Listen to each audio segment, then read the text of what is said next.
लोगोफोर लाइक एरबादास नोंथांमोन गासैखौबो बरायबाय दिनै नोंथांमोननि सेराव सावरायना लाना फैदों आङो बिटिआर आव मा दं गोबां मानसिफोरा बुंसोदों बिटिआर आव जेबो गैया बिटिआर आ आलु गेसाव बिटिआर आ मायबा जौ बथलनि बाक्ला लेबेल थ' बायदि बायदि बुंदों स' नोंथांमोना दिनै मिथिना मोनगोन सुंद' समनि गेजेरावनो बिटिआर आव मा दं थारैनो सोरबाया बिटिआर आव मायबा दं मायबा गैया होनबाबो नोंथांमोना मानिनाङा सोरबा मायबा बांद्राय उमुक तुमुक दङ होनबाबो नोंथांमोना आंनि भिडिअखौ नायखा बे बुंनाया नंगौना नङा बे बुंनाया दोंमारोना गैमारा स' नोंथांमोना आंनि भिडिअ गासैबो मिथिना मोनगोन सोरबा मायबा बुंनायखौ नोंथांमोना मानिनाङा सोरबा गैया होनबाबो मानिनाङा सोरबा दोङो होनबाबो मानिनाङा सोरबा गैया होनबाथाय नंमारगौ नंमारा आंनि भिडिअ नायबा नोंथांमोना गासैखौबो बुजिना मोनगोन स' नोंथांमोना आंनि भिडिअखौ नाय आरो मा दं गोसोआव लाखि ओमफ्राय सोरबा बुंनायखौ नोंथांमोना नंमारगौना नंमारा अब्लानो मिथिबाय थागोन सोरबा दोङो होनदोबा उमुक दोङो होनना बुंदोबा बे नंगौना नङा आंनि भिडिअखौ नायबानो मिथिगोन सोरबा उमुक गैया होनना बुंदोबा बेयो नंगौना नङा आंनि भिडिअखौ नायबानो मिथिगोन स' नोंथांमोना आंनि भिडिअखौ फारि फारि स्किप खालामालासिनो गिबिनिफ्राय जोबजासिम नायलांबाय था फारसेनिफ्राय डिटेल्स नोंथांमोना बिटिआर आव मा दं होननानै बेखौ मिथिमारगोन फै जों थांनोसै फारि फारि बिटिआर आव दं इउनिभार्सिटिस गंब्रै इउनिभार्सिटिस बे इउनिभार्सिटिया जाबाय मोनसेया जाबाय इउएन ब्रह्म सेन्ट्रेल इउनिभार्सिटि बरमायाव जागोन दुइ नम्बरा जाबाय नेशनेल स्पर्ट्स इउनिभार्सिटि तीन नम्बरा जाबाय अर्गेनिक इउनिभार्सिटि रौतायाव जागोन बिनि उनाव 4 नम्बरा जागोन regional campus Indira Gandhi national tribal university Bhairabkund अदालगुरिनि भैरबकुन्दआव जागोन आरो खायसे बुंदों आङो बिटिआर आव लोगोसे गंब्रै इउनिभार्सिटि जागोन बिटिआर आ इमप्लिमेन्टेसन जानाय लोगो लोगो बेयाव गंब्रै इउनिभार्सिटि गायसननाय जागोन बेयो जाबाय बरमायाव गंसे इउएन Brahma central university national sports university BTR नि बबे जायगायाव गायसननाय जागोन बेखौ थि खालामथ'नाय जायाखै नाथाय बिटिआर आवनो गायसननाय जागोन बिनि उनाव 3 नम्बरा जाबाय अर्गेनिक इउनिभार्सिटि रौता बिनि उनाव 4 नम्बरा जाबाय regional campus Indira Gandhi national tribal university भैरबकुन्दआव जागोन थांनोसै नेक्स्टआव जागोन मा बे जाबाय इन्जिनियारिं इन्स्टिट्युट इन्जिनियारिं फरायनो हासिगोन जोंनिया दाना अदालगुरियाव जागोन एनआईटी माने नेशनेल इन्स्टिट्युट अफ टेक्न'लजि दाना जायखि जाया डिपार्टमेन्टनि इन्जिनियार फरायनो थाखाय नोंथाङा जायगायावनो एडमिशन लानो हासिगोन बा जायगायावनो नोंथाङा सासे इन्जिनियारिं जानो हासिगोन सासे इन्जिनियारिं डिपार्टमेन्टनि माबा मोनसे अफिसाव गिदिर खामानि मावनो हासिगोन थांनोसै नेक्स्टआव मेडिकेल कलेज बा मेडिकेल इन्स्टिट्युट दाना जोंनि गथ'फोरा जोंनि फरायसालिफोरा सोरबा बिमा बिफानि गथ' गथायफोरा जोंनि जायगायावनो मेडिकेल फरायनो हासिगोन एमबिबिएस जानो हासिगोन एमडि जानो हासिगोन टेकनिशियान जानो हासिगोन बायदि बायदि जानो हासिगोन बेनि थाखाय मा अनुष्ठान दङ मा फसंथानफोर दङ फै जों नायनि एक नम्बराव दं नेरिम्स चिरांनि रौमारियाव जागोन north eastern regional institute of medical sciences 2 नम्बराव जागोन cancer hospital and medical institute तामुलपुराव जागोन जोंनि खाथियावनो तामुलपुरावनो जागोन cancer hospital and medical institute तामुलपुराव जागोन 3 नम्बरा जाबाय भेटेरिनारि कलेज एन्ड हस्पिटेल कुमारिकाटायाव जागोन दाना जोंनि मानसिफोरा मानसि डक्टर जानो हायाबो जिब जुनारनि डक्टर जानो हागोन बे मेडिकेल कलेजफोराव बे हस्पिटालफोराव जोंनि मानसिफोरा चिकित्सा खालामनो हागोन फरायनो हागोन आरो डक्टर जानो हागोन आरो 3 नम्बराव दङ मा institute of paramedical and nursing sciences nurse जानो हागोन आरो डक्टरजों रिलेटेड थानाय माखासे डिप्लोमा सार्टिफिकेट आरो माने डिग्रिफोरखौ institute of paramedical and nursing साइन्सआव लानो हागोन स' बिराद इम्पर्टेन्ट आरो मोजां सोलोंथाइ फसंथानफोर जोंनि बिटिआर आव लानानै फैदों सिगनेटारिसफोरा गोबां बोसोर आन्दोलन खालामनायनि उनाव दिनै बिटिआर मोनदों नाथाय गोबाङा बेखौ जेबो गैया होनना बुंनो थांगासिनो नाथाय आं जाय बिथांमोना बिटिआरखौ जेबो गैया होनना बुंदों बिथांमोनखौ आं फंसे बाथ्रा गोसोआव खोलैना होनो लुगैदों जाय समाव बिटिसिखौ लाबोदोंमोन रावबो जेबो बुङाखैमोन बिटिसिखौ बयबो एक्सेप्ट खालामदोंमोन रावबो बिटिसिखौ जेबो गैया होनना बुङाखैमोन बिटिसिया जाय लाबोदों जाय लिडारफोरा बिटिसिखौ लाबोदों बिथांमोनखौ बर' रायजोफोरा बरायदोंमोन बिथांमोनखौ अनसायदोंमोन बिथांमोनखौ हेफाजाब खालामदोंमोन थ' बेनिखायनो दिनै बिटिआर आव गोबां बांसिनसो दंबावो दिनै बिटिसिआव गंसेल' इउनिभार्सिटि लाबोदोंमोन नाथाय बिटिआर आव गंब्रै इउनिभार्सिटि लाबोबाय थ' बेनिखायनो जोङो बिटिआरखौबो बे समाव रायजोफोरा अनसायनांगौ आरो बिटिआरखौ जाय इमप्लिमेन्टेसन खालामगोन होनना बुंदों बे पार्टिनो भट होनांगौ बे पार्टिखौ पावाराव लाबोनांगौ जाहाथे बै पार्टिया बै लिडारफोरा बिटिआरखौ मोजाङै इमप्लिमेन्टेसन खालामनानै जोंनो इन्जिनियारिं कलेज जोंनो इउनिभार्सिटिस जोंनो मेडिकेल कलेजखौ गायसननानै होयो आरो जोंनि गथ'फोरा जोंनि बिमा बिफाफोरा जोंनि गथ' गथायखौ फरायहोनो हायो आंनि आदा आंनि फंबाय बिनानाव गासैबो जाहाथे मेडिकेल कलेज जायगायावनो फरायनानै डक्टर जानो हायो जायगायावनो फरायनानै इन्जिनियारिं जानो हायो जायगायावनो फरायनानै डक्टर जाहाथे जानो हायो बेनि थाखाय जों गासैबो बिटिआरखौ सापर्ट खालामनांगोन जों दा सावरायनोसै स्कुल कलेज आरो आदार इन्स्टिटिउसन्स स्कुल कलेजफोर माबायदि जागोन एक नम्बराव जाबाय हटेल एन्ड टुरिज्म मेनेजमेन्ट जोंनि मानसिफोरा हटेल मेनेजमेन्ट फरायनाय फरायसाफोर गैया फरायनोबो लुगैया फरायनोबो मिथिया रोङाबो मानोना जायगायाव जोंनि हटेल मेनेजमेन्ट इन्स्टिट्युट गैया टुरिज्म फरायनो रोङा जोंनिफ्रा रोंगौमोनबाबो जायगायाव अनुस्थान एबा फसंथान गैयिनि थाखाय जोंनिफ्रा गोसोआव गोलैया फरायनायफोरखौ दाना जाबाय बिटिआरआव फैगोन हटेल मेनेजमेन्ट टुरिजम मेनेजमेन्ट फैगोन 2 नाम्बाराव जागोन नवोदय बिद्यालय जागोन नवोदयाव फ्रियै फरायनो मोनो फैसा होआब्लासिनो फरायनो मोनो थानाय जानाय लोंनाय फरायनाय बिजाब बायनाय गासैबो फ्रि आरो नवोदयाव फरायबा इंलिश हिन्दी लेंगुवेज जायखिजाया लेंगुवेजाव एक्सपार्ट जालाङो खेला दुलायाव एक्सपार्ट जायो कम्पिउटाराव एक्सपार्ट जायो मोनफ्रोमबो बिथिङाव एक्सपार्ट जालाङो नवोदया बेबायदि मोनसे स्कुल जोंनि मोनफ्रोमबो डिस्ट्रिक्टआव गायसननाय जागोन 3 नाम्बारा पलिटेकनिक आरो भकेसनेल ट्रेनिं इनस्टिट्यूट जोंनि बिटिसि ओनसोलाव भकेसनेल ट्रेनिं इनस्टिट्यूट गैया पलिटेकनिक इनस्टिट्यूट गैया नाथाय बिटिआरनि गेजेरजों पलिटेकनिक आरो भकेसनेल ट्रेनिं इनस्टिट्यूट गायसनजानो थांगासिनो थांनोसै जोंना नेक्स्टआव दं जोंनिया मा आदार important institutions Bodoland movement memorial museum जोंनि बड'लेण्ड सोमावसारनाया माबायदि जादोंमोन सोर थैदोंमोन माबायदि थैदोंमोन गासैबो नेरसोनफोरखौ जों मोनसे मिउजियामाव संरक्षित माने रैखा खालामना दोननो हासिगोन आरो जों बेयाव थांबानो बड'लेण्ड मुभमेन्टआ माबायदि जादोंमोन बेनि सोमोन्दै मिथिनो हासिगोन आरो गुबुन जायगानि मानसिफ्रा फैबाबो फैनानै बे बड'लेण्ड मुभमेन्ट मिउजियामाव हाबनानै नायफैब्लानो मिथिनानै मोनगोन बड'लेण्डआ एक्चुअली माबायदि जामारदोंमोन बड'लेण्डनि मुभमेन्टआ 2 नाम्बाराव दङ मा बेयो बड'लेण्ड मुभमेन्ट मेम'रियेल मिउजियामा सालबारियाव जागोन 2 नाम्बारा जाबाय खेराइसालि सेन्टार फर बड' art and culture with tribal art gallery काम मिउजियाम भेरगावआव जागोन बियो खेराइसालि सेन्टार खेराइया जोंनि मोनसे हारिमु आरो बे हारिमुखौ संरैखाथि खालामनो थाखाय जोंनि मोनसे मिउजियाम गायसननाय जागोन भेरगावआव आरो खेराइसालिया एक्चुअली खेराइया मा बुस्थु माबायदि जागायनाय माबायदि मा बिभिन्न रिसार्च जागोन बेयाव खेराइ सेन्टाराव खेराइया मा बेखौ माने फोसाबनो थाखाय बेखौ फोजौनो थाखाय बेखौ जौगाहोनो थाखाय मा मावनांगोन मा मानांगोन गासैबो बाथ्राफोरखौ बे खेराइसालि सेन्टाराव माने सावरायनाय जागोन मावनाय जागोन बिनि हाबाफोरखौ 3 नाम्बारा बाथौ हारिमाफुरि कुमारिकाटायाव जागोन बाथौ धोरोमा जोंनि बर' हारिनि मोनसे गुबै धोरोम बे बाथौ धोरोमखौ जों संरैखाथि खालामना लाखिनाया जोंनि बर'फोरनिनो खामानि रावबो गुबुन हारसा बांगाला जोंनि बाथौ धोरोमखौ रैखाथि खालामना लाखिया जों बर'फ्रानो रैखाथि खालामना लाखिनांगोन आरो बेनि थाखायनो हारिमाफुरि गायसननाय जागोन कुमारिकाटायाव बाथौनि सोमोन्दै मिथिनो लुगैब्ला बाथौनि आसार खान्थि नेम निथि गासै बाथ्राखौबो बे हारिमाफुरियाव थांबानो मिथिना मोनगोन बेनि उनाव नेक्स्ट थांनोसै जोङो नेक्स्टआव दङ मा आदार फेसिलिटिस मा दङ इनक्लुजन आरो एक्सक्लुजन हाखा गामिफोरखौ दानख्लाबनाय जागोन आरो बर' गामि थानायफोरखौ बिटिआर ओनसोलाव सोसननाय जागोन आरो दानखावनाय आरो सोसननायनि गेजेरजों लास्टआव दानखावखांनायनि उनाव आरो सोसनखांनायनि उनाव बर' मानसिफ्रा बे बिटिसि ओनसोलाव 60% जागोन 60% सिम जाहैगोन दा जेराव बिटिसि ओनसोलावनो बर'आ हारसिङै 20%ल 20% जों नोङो जेबो खामानि मावनो हाया 20% नि डिमान्डखौ सरकारा जेबो भेलु होआ नाथाय बे गामिखौ दानखावनाय आरो सोसननायनि उनाव जोंनि ओनसोलाव बर'फोरानो सिंगल लार्जेस्ट कमिउनिटि जागोन आरो 60% जागोन 60% अनजिमाया जेखिजाया खामानिखौनो गोसोबानो मावनो हायो 2 नाम्बाराव दङ मा increase of constitution up to 60 जोंनि समस्तिया दा बेसेबां दङ बिटिसिआव समस्तिया मात्र 40ताल' दङ नाथाय बिटिआर इमप्लिमेन्टेसन जानाय लोगो लोगो जोंनि समस्या 60ता जागोन आरो 60ता जायोबा गंसे स्टेट जानो थाखाय 60ता समस्ति थाथारनांगौ आरो जों बेखौनो खालामनो थांगासिनो दङ बिटिआर लाबोग्राफ्रा आरो 3 नाम्बाराव दङ posting of SP and DC दाना हाग्रामाया अर्थात बिटिसिनि सिबा एसपि आरो डिसिनि सायाव जेबो बाथ्रा बुंनो हायामोन एसपि आरो डिसिखौ पस्टिं खालामनायनि सायाव जेबो बाथ्रा बुंनो हायामोन नाथाय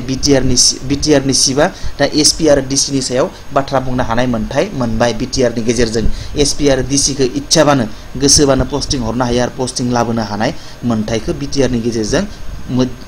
लाबोनाय जाबाय बर'फोरनियाव दाना 4 नाम्बार दङ डिसि दाना डिसिआ जायखिजाया खामानिनि रिपर्टखौ आसाम सरकारनो हरोमोन नाथाय जेब्ला बिटिसि दङमोन बे बिटिसि समाव डिसिआ डेभेलपमेन्टेल खामानिफोरनि रिपर्टखौ बिटिसिनि चिफनो हरामोन नाथाय नदेबानि हाग्रामानो हरामोन डाइरेक्ट आसाम सरकारनोसो हरोमोन नाथाय दा बिटिआरआव डिसिफ्रा बिनि डेभेलपमेन्टेल खामानिनि रिपर्टसफोरखौ बिटिआरनि चिफनोसो हरगोन सासे सिइअनि गेजेरजों सासे सिइअनो हरगोन चिफ एक्जिकिउटिभ अफिसारनो हरगोन चिफ एक्जिकिउटिभ अफिसारनि गेजेरजों माने बिटिआरनि चिफनिसिम बिनि डेभेलपमेन्टेल खामानिनि रिपर्टफोरखौ हरगोन आसाम सरकारजों लिंक गैला माने सेपारेट स्टेट बायदिनो जालांबाय बियो 5 नाम्बारा जाबाय मा 5 नाम्बारा बिराद इम्पर्टेन्ट बिटिआरनि सिङाव थानाय बर'फोराथ' बिटिआर मोनबायानो आरो किन्तु बिटिआरनि सिङाव गोलैयो माखासे बर'फ्राबो बिकेडब्लिउसि मोनगोन बिकेडब्लिउसि माने बर' कसारि वेलफेयार काउन्सिल मोनसिगोन आरो बर' कसारि वेलफेयार काउन्सिलनि गेजेरजों बिटिआरनि सिङाव गोलैयो माखासे बर'फोरा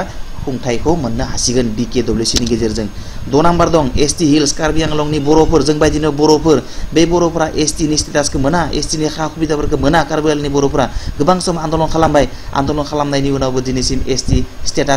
हिल्स स्टेटासखौ मोनाखैमोन नाथाय BTR नि गेजेरजों बर' कार्बि आंलंनि बर'फोरनोबो ST हिल्स स्टेटास होनाय जासिगोन बिथांमोना गोबां सुबिदा मोनसिगोन दाना थांनोसै जोङो नेक्स्ट प्रभिन्सियेलाइजेसन BTR नि गेजेरजों गोबां स्कुल कलेज भेन्सार जानानै थानायफोरा माने सरकारि जासिगोन माने प्रभिन्सियेलाइज जासिगोन बे भेन्सार स्कुलफोराव खामानि मावनो थानाय मास्टार आरो लेक्चारारफोरा गोबां बोसोर फैसा थाखा मोनाब्लासिनो बै भेन्सार स्कुलफोराव खामानि मावबाय थादोंमोन नाथाय BTR नि गेजेरजों बै स्कुलफोरा सरकारि जासिगोन बै कलेजफोरा सरकारि जासिगोन आरो बै स्कुल कलेजफोराव मावनानै थानाय दरमा मोनै मास्टरफोरा साख्रि जासिगोन आरो फैसा मोननाय जासिगोन गावनि गथ' गथायखौ सोलोंथाइ होनो हानाय जासिगोन गावनि नखरखौ खुंनो हानाय जासिगोन 2 नम्बर बड' मिडियाम स्कुल्स आउटसाइड BTR नि बायजोआव थानाय बड' मिडियामफोरखौबो प्रभिन्सियेलाइज खालामनाय जागोन बे BTR नि गेजेरजों 3 नम्बर लेक्चारार एपइन्टमेन्ट अफ द कलेज बड' डिपार्टमेन्ट आउटसाइड BTR नि बायजोआव थानाय कलेजफोराव बड' डिपार्टमेन्टआव बर' डिपार्टमेन्टआव माने बर' मास्टार सोनाय जासिगोन साख्रि होनाय जासिगोन BTR नि बायजोफ्रावबो दाना 4 नम्बर सेपारेट डिरेक्टर अलरेडि बिखौथ' माने आसाम एसेम्बलिया पास खालामखानाय जाबाय सेपारेट डिरेक्टरा गोबां समनिफ्रायनो बर'फोरनो नांगौ होननानै एबसु आन्दोलन खालामबोदोंमोन नाथाय जायाखैमोन दिनै नाथाय BTR नि गेजेरजों बे सेपारेट डिरेक्टरखौ मोननाय जाबाय आरो दाखालिबावै बेसि बोसोर माहा जायाखै 4-5 माहानि सिगाङाव आसाम गभर्नमेन्टआ आसाम एसेम्बलियाव बे सेपारेट डिरेक्टरा माने BTR आव लिरनानै लाबोनाय बे सेपारेट डिरेक्टरखौ माने बिल पास खालामबाय बेयो इमप्लिमेन्टेसन जाबायानो BTR नि मोननै मोनथामसो खामानि इमप्लिमेन्टेसन जाबायानो माने माबानि क'क्राझारनि फाइन आर्ट्स कलेजआबो माबा जाबाय सरकारि जाबाय सेपारेट डिरेक्टरा बिल पास जाबाय आरो आसाम सरकारा BTR आव हरनो गोनां 250 क्र'र बेखौ माने पास खालामबाय थ' बायदि थानायसै दाना नेक्स्टआव दङ मा NDB रिलेटेड माखासे सुबिदाफोर NDB रिलेटेड जायफोरा NDBल' नङा नैबे जाय बड'लेण्ड मुभमेन्ट रिलेटेड इस्युफोर बड'लेण्ड मुभमेन्टआव बर'नि सोमावसारनायाव जाय मानसिफोरा थैबाय बै थैनाय मानसिफोरनि नखरनो 5 लाख खहा सुफुंनो थाखाय साफ्रोमबो मुंख्लं जानाय नखरनो 5 लाखके सहाय होनाय जागोन बेनि उनाव NDBफोरनो एक्स NDBफोरनो BTR मोननायनि उनाव जाय NDBफोरा एक जानानै थाबाय सारेन्डार खालामनानै मा BTR सुक्तिनि गेजेरजों जायफोरा आर्म्स दैथायबाय सरकारनो बिथांमोननो लामसाम एक्स ग्रेसिया होनाय जागोन फैसा होनाय जागोन थारमाने फैसा होनाय जागोन आरो 3 number economic funding activities through existing schemes government schemes माखासे स्किम्सफोरनि सुबिदा होनाय जागोन एक्स NDBफोरनो जेरैबायदि फिसारि पिगारि अर्गेनिक फार्मिं पोल्ट्रि फार्मिं आरो बायदि स्किमफोरखौ माने एक्स NDBफोरनो होनाय जागोन बायदि होनाय जागोन जाहाथे बिसोरो जिउ राहाखौ सामलायलांनो हायो बेनो 4 नम्बर दङ ट्रेड एन्ड भकेशनेल ट्रेनिं बे एक्स NDBफोरखौ ट्रेड आरो भकेशनेलनि थाखाय ट्रेनिं होनाय जागोन जाहाथे बिसोर गावनि आथिङाव गाव थानो हायो बेनो 5 नम्बर दङ रिक्रुटमेन्ट इन एप्रोप्रिएट जब बिसोरनि एलिजिबिलिटिखौ नायनानै बिसोरनि जग्यताखौ नायनानै बिसोरनो गोबां साख्रिफोराव बिसोरखौ थिसननाय जागोन बेनि उनाव 2 नम्बराव NDBफोरा जायफोरा जेलाव दं जायफोरा केस जानानै दं बै मानसि NDBफोरनि केसाव जायफोरा केस जानानै गैया जायफोरा जेलाव गैया नाथाय केस दं माखासे बै NDBफोरनि फिसा फिनला केसफोरखौ माने उइथड्र खालामनाय जागोन आरो बिराद गिदिर केसफोरखौबो नायफामफिननाय जागोन बेनो थांनोसै नेक्स्टआव दं स्पेसियेल डेभेलपमेन्ट पेकेज होननानै बुङोब्ला सरकारा माने भारत सरकार आरो आसाम सरकारा मिलायनानै 3 बोसोराव 500 कौटिके 1500 कौटि BTR आव हरनाय जागोन माने पेकेज बे मोनसे स्पेसियेल पेकेज गुबुन डेभेलपमेन्टनि स्किमफोरा थाखाबाय माबा स्किमफोरा थाखाबाय नैबे 15 कौटिया जाबाय एकदम स्पेसियेल एक्सट्रा माने डेभेलपमेन्ट खामानि मावनो थाखाय 1500 कौटिखौ माने 3 बोसोराव बोसोरसेयाव 500 कौटिके हरनाय जागोन आरो प्रमद बर' सारा बेखौनो होस्रिख्रा बुंबाय थादों जुदि UPPL पावाराव फैब्ला बिथाङा जुदि सिफ जानो मोनोब्ला बै स्पेसियेल पेकेज 1500 कौटिखौ बिथाङा मालाबाबो लामा दालां बानायनायाव खरस खालामा होननानै बुंदों नाथाय महा खरस खालामगोन बेखौ खरस खालामगोन जौगानायनि खामानि बेलेग गुबुन जौगानाय खामानि जेरैबायदि गंब्रै इउनिभारसिटिस दोङो NIT दोङो इन्जिनियारिं कलेज मेडिकेल कलेज गंब्रै गंबासो दोङो बेबायदि सोलोंथाइ बिथिंनि माने सोलोंथाइ बिथिंनि खामानि स्कुल लुनाय आरो बायदि बेबायदि सोलोंथाइ बिथिंनि खामानि बा माबा माबि फसंथान हारिमु फसंथान बाथौ हारिमाफुरि खेराइसालि सेन्टार बेबायदि जौगानायनि खामानि फसंथानफोरखौ लुनायावसो बियो बे 1500 कौटिखौ बाहायगोन नाथाय नोंथांमोना दा सोमोनांगोन अब्ला दा लामा दालाङा मा जागोन होननानै नाथाय नोंथांमोना मोनसे बाथ्राखौ मिथिनांगोन लामा दालां बानायनो थाखाय डिपार्टमेन्टानो दंखायो बे 1500 कौटि पेकेजखौ लामा दालां बानायनायाव खरस खालामनानै ओरैनो थांहोनाया मिनिंलेस बे 1500 कौटिखौ गुबुन खामानियाव बाहायनाय फसंथान लुनाय इउनिभारसिटिस लुनाय मेडिकेल कलेज लुनाय इन्जिनियारिं कलेज लुनाय बे खामानिफोराव बाहायगोन नाथाय लामा दालां लुनो थाखाय डिपार्टमेन्टानो दंखायो PWD दोङो माबा माबि डिपार्टमेन्ट दोङो बे लामा दालांखौ बे PWD डिपार्टमेन्टानो गावबा गाव डिपार्टमेन्टानो मावलांगोन थांसै 2 नाम्बार मा स्पेशल रिक्रुटमेन्ट टु बड' इउथ इन आर्मी एन्ड आदार पेरामिलिटारि फर्सेस नोंथांमोना बिराद इम्पर्टेन्ट मोनसे बाथ्राखौ मिथिनो गाहाम मोनगोन माने NDB नि बाथ्रा नङा नैबे NDB निखौ दहायनो बुंखांबाय आङो नैबे जेनेरेल बर' सेंग्रा सिख्लाफोरखौ थारमाने आर्मी आरो पारामिलिटारि फर्सेसफोराव सोनाय जागोन साख्रि थिसननाय जागोन आर्मी आरो पारामिलिटारि फर्सेस माने मा आर्मी जाखाबाय पारामिलिटारि फर्सेस माने जाबाय CRPF SSB BSF माने CISF CRPF बेफोर जाबाय पारामिलिटारि फर्सेस स डिफेन्सफोराव बर'फोरनि सेंग्रा सिख्लाफोरखौ माने थिसनना लानाय जागोन आरो रिक्रुटमेन्ट होनाय जागोन बिसोरनो बिराद इम्पर्टेन्ट बे मोनसे जोंनि गोबां बर' सेंग्रा सिख्लाफोरा डिफेन्सआव खामानि मोनसिगोन दानिया बे BTR सुक्तिनि गेजेरजों बेनिखायनो जोङो BTRखौ जेरैखि हाया मानो जों बेखौ माने मावफुंहोथारनांगन आरो जाय पार्टिया नोंथांमोननि सिगाङाव हसिख्राव बुंदों BTRखौ मावफुंगोन होननानै गारमा बिसि नोंथांमोननि सेराव सदबांसा होदों गोरबोनिफ्राय जे जों BTRखौ मावफुंगोन होननानै बेबायदि पलिटिकल पार्टिनोसो भट होथारनांगोन आरो बेबायदि पलिटिकल पार्टिनोसो भट होनानै बिथांमोनखौ पावाराव लाबोथारनांगोन अब्लासो बिथांमोना बे खामानिफोरखौ मावफुंगोन मानोना बिथांमोना जोंनो सदबांसा होदों गारमा बिसि गोरबोनिफ्राय बाथ्रा दिहुननानै सदबांसा होदों बिथांमोना मावफुंगोन होननाय नाथाय नोंथांमोना बैफोर पलिटिकल पार्टिनो माब्लाबा भट होनाङा जायफोर पलिटिकल पार्टिया BTRआ एक नङा BTRआव जेबो गैया BTRआ मौजौ बोथलनि बाक्ला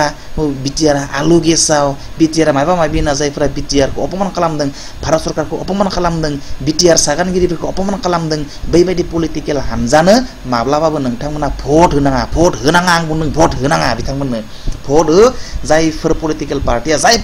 पार्टिया जाय लिडारा जाय दैदेनगिरिया जाय केन्डिडेटआ BTRखौ मावफुंगोन होनदों बे केन्डिडेटनोसो बै पार्टिनोसो भट हो थांनोसै नेक्स्टआव गैला बेखिनियानोसै माय डियर फ्रेन्ड्स नोंथांमोना बुजि मोनबाय जानांगौ आरो बुजि मोनखानांगोनबो दा जोङो गासैबो साफ्रोमबो बर' हिसाबै जिहेतु गोबां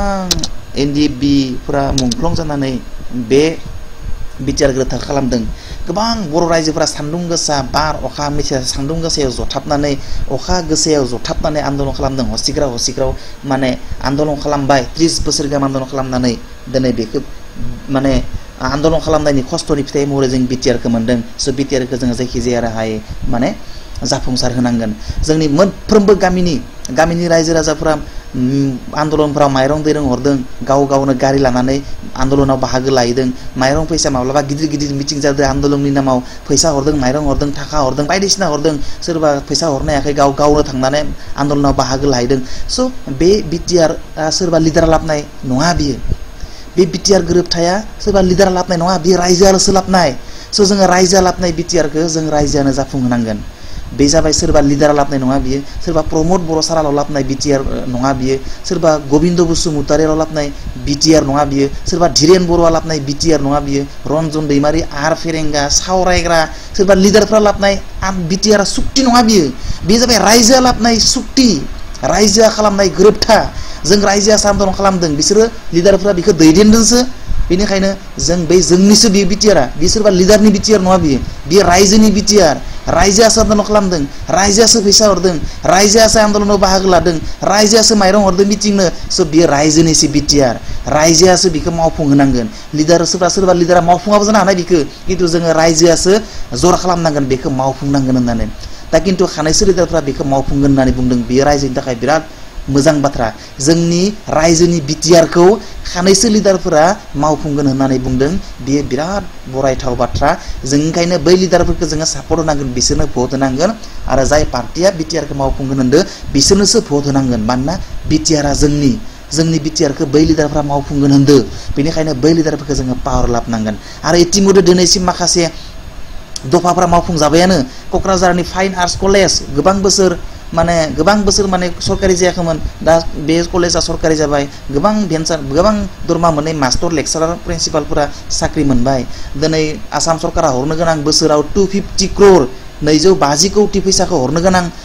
बिटिआर सुक्ति मतेबा बिथांमोना दाखालि बावैसो 4 माहासो सिगां 3 माहासो सिगां बिथांमोना 250 क्र'रखौ गावसोरनि एसेम्ब्लियाव पास खालामबायानो बेनिफ्राय सेपारेट डिरेक्टरेट बिटिआर लिरनानै लाबोनाय जानो गोनां बे सेपारेट डिरेक्टरखौ बिथांमोना पास खालामबायानो तो बेबायदि माखासे माने मोनब्रै मोनबासो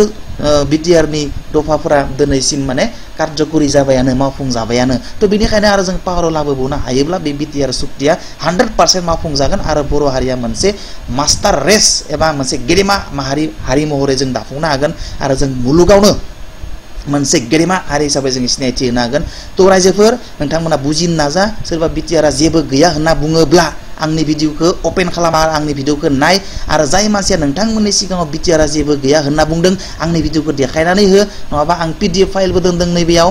नैबे भिडिअनि डिसक्रिप्शन बक्सआव बे PDF फाइल डाउनलड खालामनानै नोंथाङा बै जाय मानसिया नोंथांमोननि सिगाङाव बिटिआरआ जेबो गैया होनदों बिथांनि मबाइल नाम्बाराव WhatsAppआव आंनि फाइलखौ सेन्ड खालामनानै हर आरो खोमा खेबनानै खिथिनानै हो बिथांनो आसि खिथि नैबे एख' नंगौना नङा होननानै बिटिआरआव जेबो गैया होनना बुंदों नैबे मा होननानै खोमा खेबनानै नैबे भिडिअनि डिसक्रिप्शन बक्सआव आङो PDF फाइल मोनसे लिंक दङ बे लिंकआव थुनानै डाउनलड खालामनानै ला आरो बे PDF फाइलाव खोमा खेबनानै आसि थुनानै हो बिटिआरआव मा दङ जाय मानसिया बिटिआरआव जेबो गैया होनना बुंदों बे मानसिनो अके सि इउ नेक्स्ट उनाव लोगो मोननाय मिजिं दिनै बे गोजोनबाय सि इउ नेक्स्ट